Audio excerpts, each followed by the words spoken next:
مقادير التومية: 3 معالق من النشا على 2 كوب من المية، و3 فصوص من الثوم، ربع كوباية لبن، معلقة كبيرة من الخل، وربع كوباية زيت، وعندنا نص معلقة ملح.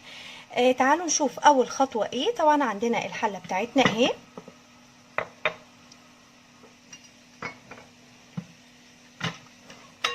هنحط فيها كوبايتين المية،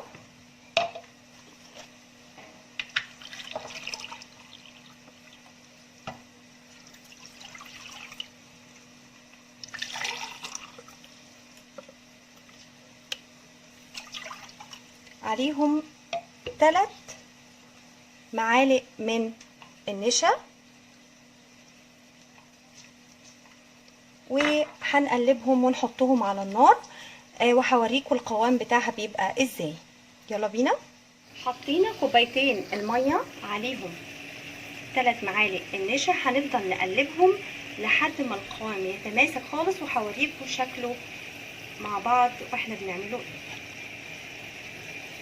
بدأت النشا اهو يجمد، شايفين؟ هنفضل لحد ما يجمد خالص معانا بالطريقه دي زي ما احنا شايفينه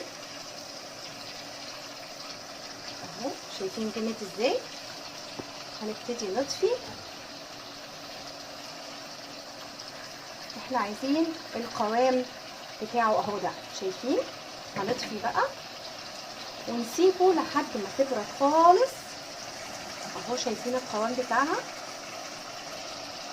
هنسيبه لحد ما يبرد خالص عشان نعمل بيه التوميه. ودلوقتي هنعمل التوميه مع بعض. بعد ما حطينا كوبايتين الميه عليهم 3 معالق النشا وعملناهم على النار لحد ما جمدوا بالشكل ده وسبناهم يبردوا شويه، هننزل الخليط بتاعنا بتاع النشا والميه ده هنا متماسك اهو،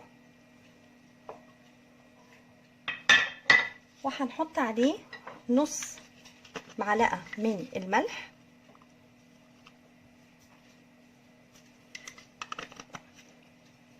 وعندنا فصين الثوم بتوعنا اهم،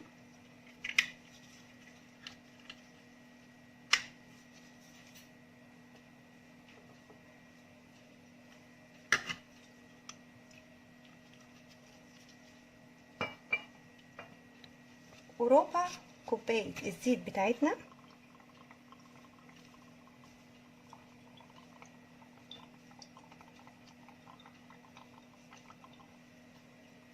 وعندنا احنا قلنا ربع كوبايه لبن، بس هنحط جزء منها وبعد كده هعمل بالهاند بلندر، ولو احتاجنا في القوام بتاعها لبن تاني هنحط. تعالوا اقلب كده المكونات وبعد كده نشغل الهاند بلندر بتاعتنا.